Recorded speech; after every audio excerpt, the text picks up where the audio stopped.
आहोत news top 9 सुरुवातीला इंधन दरवाढ आणि तेल खरेदी संदर्भातल्या टॉप 9 अपडेट्स। अवघ्या 4 ते 5 दिवसांमध्ये देशभरात पेट्रोल आणि डिझेलच्या दरात पुन्हा वाढ। मुंबईमध्ये पेट्रोल 91 पैशांनी, हाय स्पीड डिझेल 94 पैशांनी महागलं। आठवडाभरापूर्वी पेट्रोल डिझेलचे दर 3 रुपयांनी वाढले असता आता पुन्हा एकदा दरवाढ। रशिया आणि युक्रेन युद्ध आणि हॉर्मुझ संकटाच्या काळातही भारताने इंधन दर स्थिर ठेवले। केंद्र सरकारचा दावा तर पेट्रोल महाग असल्यामागे राज्य सरकारचा व्हीएटी मोठा घटक। केंद्राचं मत केरळ, तेलंगणा, आंध्र प्रदेशमध्ये सर्वाधिक वॅट असल्याची देखील माहिती। एक आर्थिक वादळ येणार आहे, राहुल गांधींचा सूचक इशारा। देशाच्या अर्थव्यवस्थेसाठी कठीण काळ येतोय। कार्यवाही करण्याऐवजी पंतप्रधानांचे परदेश दौरे न करण्याचे सल्ले। मात्र स्वतः परदेश दौरे करताय राहुल गांधींची व्हिडिओ ट्विट करत टीका। राज्यात अनेक ठिकाणी आता पेट्रोल डिझेलसाठी रांगा। पुणे, संभाजीनगर, अमरावती, चंद्रपूर आणि वाशिम जिल्ह्यामध्ये इंधन मिळवण्यासाठी धडपड सुरू। पेट्रोल डिझेलसाठी काही ठिकाणी राडेही झाले। राज्यात महिनाभर पुरेल इतका पेट्रोल आणि डिझेलचा स्टॉक उपलब्ध। मंत्री छगन भुजबळ यांची ही माहिती। अनेक ठिकाणी मात्र इंधनासाठी नागरिकांच्या रांगा आणि नो स्टॉकचे फलक। 1 महिन्याचा स्टॉक आहे आमच्याकडे। डिझेल, पेट्रोल, केरोसिनचा स्टॉक आमच्याकडे आहे आणि ठीक आहे, थोडंसं कुठे जरा उशीर होत असेल जायला वगैरे काय, पण आहे, सगळ्यांना मिळते असं आमचं माझं तरी म्हणणं आहे। अशी तक्रार आमच्याकडे आलेली नाही। सर्वसामान्यांच्या नाश्त्यातील महत्त्वाचा खाद्यपदार्थ म्हणजे ब्रेड महागला। मॉडर्न ब्रेड कंपनीकडून बेसिक प्रकारांच्या दरात 5 रुपयांची वाढ। वाढता वाहतूक खर्च, आयात, कच्च्या मालाच्या वाढलेल्या किमती आणि रुपयाचे अवमूल्यन याचा हा परिणाम। इंधन तुटवड्यावर मंत्री गिरीश महाजन यांची प्रतिक्रिया। पेट्रोल डिझेलचा स्टॉक केला जातोय म्हणून काही अडचणी येत असल्याचं वक्तव्य केलं। डिझेल आणि पेट्रोलचा स्टॉक केला जात असल्यानं ही परिस्थिती उद्भवली। मंत्री संजय शिरसाट यांचंही हे वक्तव्य। युद्धाचा केंद्रीय मंत्री गडकरींच्या कौटुंबिक व्यवसायाला आर्थिक फटका। व्यवसायाशी संबंधित शेकडो कंटेनर वाटेतच अडकून पडले, त्यामुळे कोट्यवधी रुपयांचं मोठ्या प्रमाणात नुकसानही झालं। स्वतः केंद्रीय मंत्री गडकरींनी या संदर्भात माहिती दिली। भाजपला मतदान करून लोक आपल्या कर्माची फळं भोगतायत। इंधन दरवाढीवरून संजय राऊतांचं हे वक्तव्य। महागाईवरून देशात आर्थिक अराजकता पसरेल असंही केलं विधान। महागाईमुळे या देशामध्ये, देशाच्या मध्यमवर्गीयांमध्ये एक भीतीचं वातावरण आहे। त्यातून एक आर्थिक अराजक निर्माण होईल। लोक त्यांच्या कर्माची फळं भोगतायत।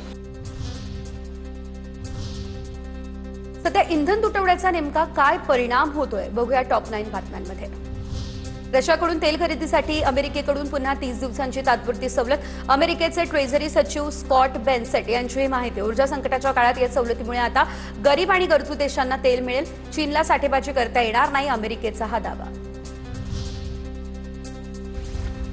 समुद्राच्या खालून भारतात पाईपलाईन आणण्याचा विचार सुरू। मोदींच्या दौऱ्यावर गोपीचंद पडळकरांचा दावा। तर पाईपलाईन कुठून टाकायची हे बघण्यासाठी मोदी समुद्राखालून परत येतील, राऊतांचा टोला। आता ती हॉर्मुझ नावाची जी समुद्रधुनी आहे, आता जे माननीय मोदी साहेब गेलेले आहेत, तिथून समुद्राच्या खालून पाईपलाईन करून भारताचा कायमचा प्रश्न मिटवता येतोय का, याच्यावरती विचार सुरू आहे। मला असं वाटतं मोदी परदेशात गेले आहेत, त्यांचा हिंदुस्थानात येण्याचा प्रवास समुद्राखालना असेल। पाईपलाईन कुठनं टाकायचे ते बघण्यासाठी त्यांना पाहावं लागेल ना। त्यांना ते स्वतःच बहुतेक उडी मारतील आणि ते पाईपलाईनचा मार्ग शोधत जातील।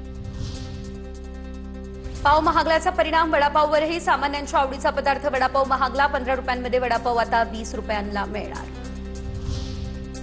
जळगावच्या धामदेरमध्ये पेट्रोल पंपावरती पोलीस बंदोबस्तात। शेतकऱ्यांना डिझेलचं वितरण। पेट्रोल पंपावरती गर्दी होऊन गोंधळ होऊ नये म्हणून पोलीस कर्मचाऱ्यांची नियुक्ती।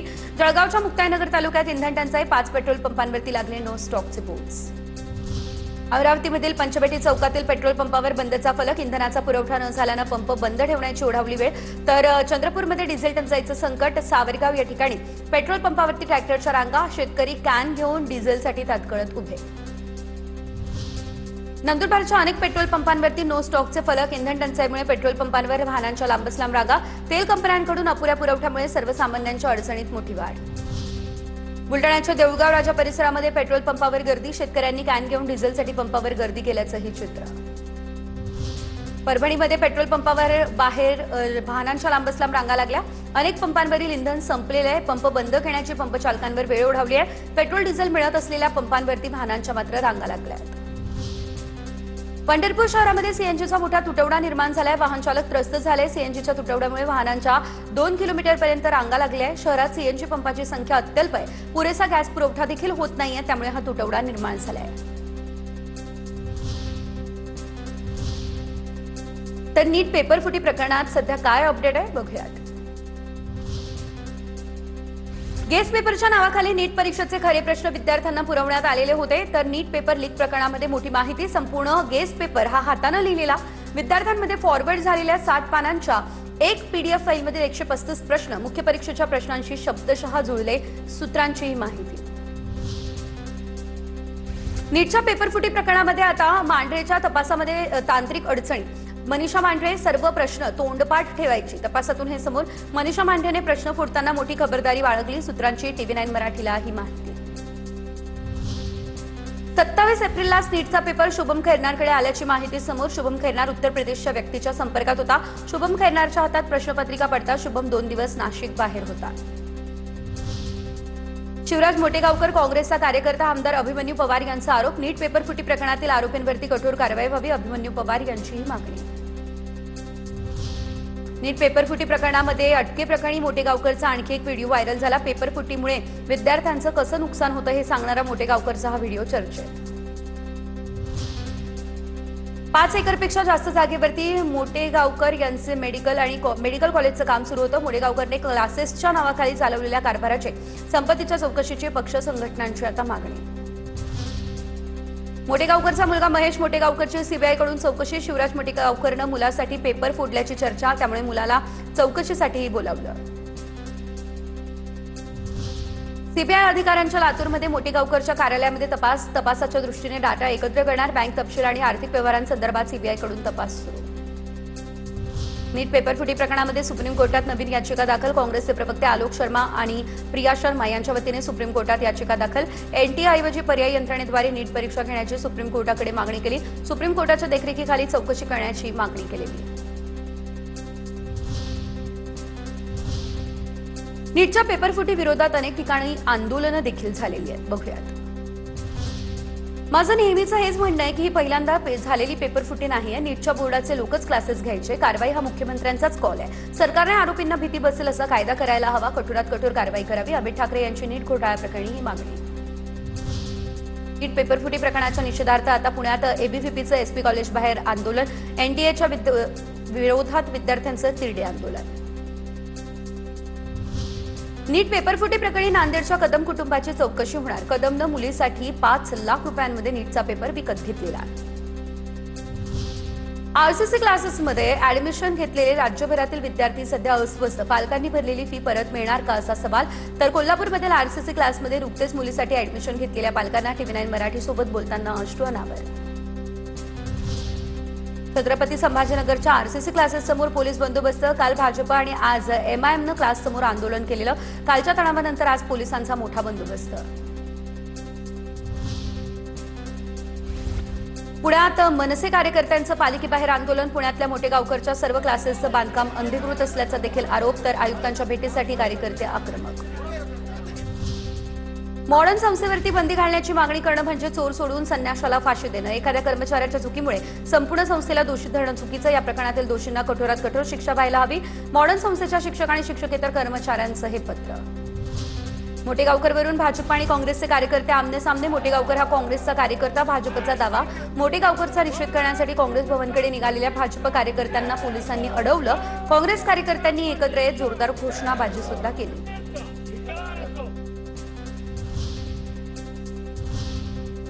आणि यानंतर टॉप 9 मोठ्या राजकीय बातम्या. शिंदेंची शिवसेना आणि ठाकरेंच्या खासदारांच्या भेटीचा सिलसिला सुरू. ठाकरेंचे शिर्डीचे खासदार भाऊसाहेब वागचौरेंनी मंत्री उदय सामंत यांची भेट घेतली. काल नागेश आष्टीकर आणि उपमुख्यमंत्री शिंदेंची भेट. तर नाशिकमध्ये श्रीकांत शिंदेंच्या कार्यक्रमाला राजाभाऊ वाजे यांची देखील उपस्थिती. विधान परिषदेच्या स्थानिक स्वराज्य संस्थेच्या 16 जागांवरती निवडणूक होणार. 16 जागांपैकी 2 जागा राष्ट्रवादी लढण्यास इच्छुक. रायगड, रत्नागिरी, पुण्यातील जागा लढवण्यास राष्ट्रवादी इच्छुक. स्थानिक स्वराज्य संस्थेची निवडणूक बिनविरोध होण्यासाठी प्रयत्न करणार. सर्वच नेत्यांसोबत बोलणार. चंद्रशेखर बावनकुळे यांची प्रतिक्रिया समोर. नागपूर विधान परिषदेची स्थानिक स्वराज्य संस्थेची जागा ही बिनविरोध व्हावी याकरता मी सर्वच पक्षाच्या नेत्यांशी बोलणार आहे. पुणे विधान परिषदेची जागा राष्ट्रवादी लढणार. सूत्रांची माहिती. विधान परिषदेच्या रिक्त 16 जागांसाठी आता निवडणूक होणार. भाजपने पुण्यातील जागा राष्ट्रवादीला दिली आहे. भाजपच्या तुलनेत राष्ट्रवादीकडे संख्याबळ जास्त आहे. धाराशिव बीड लातूर विधान परिषद निवडणुकीसाठी महायुतीमध्ये उमेदवारीवरून चुरस वाढणार. भाजपकडून माजी मंत्री बसवराज पाटील, भाजपचे जिल्हाध्यक्ष दत्ता कुलकर्णी आणि अर्चना पाटील चाकूरकर यांची नावं चर्चेत. कोकण विधान परिषदेसाठी मुलगा विकास गोगावले करता आता भरत गोगावलेंनी घेतली उपमुख्यमंत्री एकनाथ शिंदे यांची भेट. 10 मिनिट दोघांमध्ये चर्चा झाली. गोगावलेंना वेट अँड वॉचचा सल्ला दिल्याची देखील माहिती. प्रशांत किशोर राष्ट्रवादीचे राजकीय सल्लागार म्हणून नियुक्त झाल्याच्या चर्चा पार्थ पवार यांनी फेटाळल्या. प्रशांतची मित्र आणि भावासारखे जिथे गरज असेल तिथे एकमेकांसाठी आम्ही नेहमी उपलब्ध आहोत आणि राहू, पार्थ पवार यांचं हे ट्विट. सुनेत्रा पवारांनी बोलावली एक महत्त्वाची बैठक. उद्या संध्याकाळी 6 वाजता पक्षांतर्गत कलहासंदर्भात या बैठकीचं आयोजन.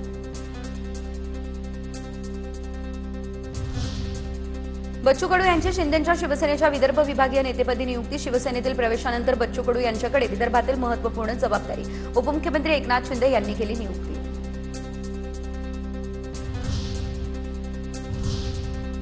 आणि यानंतर पुढे टॉप 9 मोठ्या बातम्या. नीट पेपर फुटे आणि कांदा प्रश्नी रोहित पवार यांच्याकडून मुख्यमंत्री फडणवीसांची भेट. कांद्याला 16 रुपयांचा भाव देण्याचं मुख्यमंत्र्यांनी सांगितलंय. रोहित पवार यांचीही माहिती. भाजप युवा मोर्चाचे प्रदेश अध्यक्ष कृष्णराज महाडिक यांच्या पंढरपूर दौऱ्यावेळी मंदिराबाहेर मोठा गोंधळ. भाजप कार्यकर्त्यांचा विठ्ठलाचं थेट आणि व्हीआयपी दर्शन मिळावं यासाठी व्हीआयपी गेटवरती धक्काबुक्की करत गोंधळ घालत आग्रह. मोंदू अशोक खराचा ईडीने घेतला ताबा. तर नाशिक पोलिसांनी सकाळी मुंबईमध्ये आणलं, त्यानंतर कोर्टात हजर करून ईडीने ताबा घेतला. उद्या पुन्हा रिमांडसाठी कोर्टामध्ये हजर केलं जाईल. तर मुंबईमधील वांद्रे पूर्व परिसरामध्ये रेल्वेकडून मोठी अतिक्रमण हटाव मोहीम. गरीबनगरमधील अनेक वर्षांपासूनच्या बेकायदेशीर झोपड्या अखेर हटवण्याचं काम सुरू. नोटीस न देता कारवाई केली असा स्थानिकांचा आरोप. कारवाई विरोधात स्थानिक आक्रमण. देशभरातील 12.5 लाख औषधांच्या दुकानांचा उद्या देशव्यापी संप. ऑनलाईन आणि बेकायदा औषध विक्रीला केमिस्ट असोसिएशनचा कडाडून विरोध. सरकारनं दखल न घेतल्यास बेमुदत संपाचाही दिला इशारा.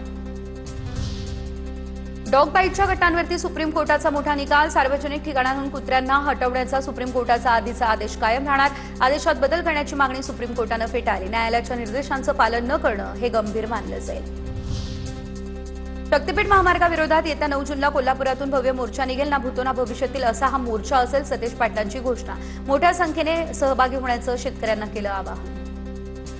एक भव्य मोर्चा 9 जूनला दसरा चौकातून कलेक्टर ऑफिसला या ठिकाणी जाईल आणि म्हणून येणारा 9 जूनचा मोर्चा हा या ठिकाणी एवढा मोठा झाला पाहिजे की त्या दिवशी या राज्याच्या मुख्यमंत्र्यांनी शक्तीपीठ रद्दचा निर्णय घेतला पाहिजे.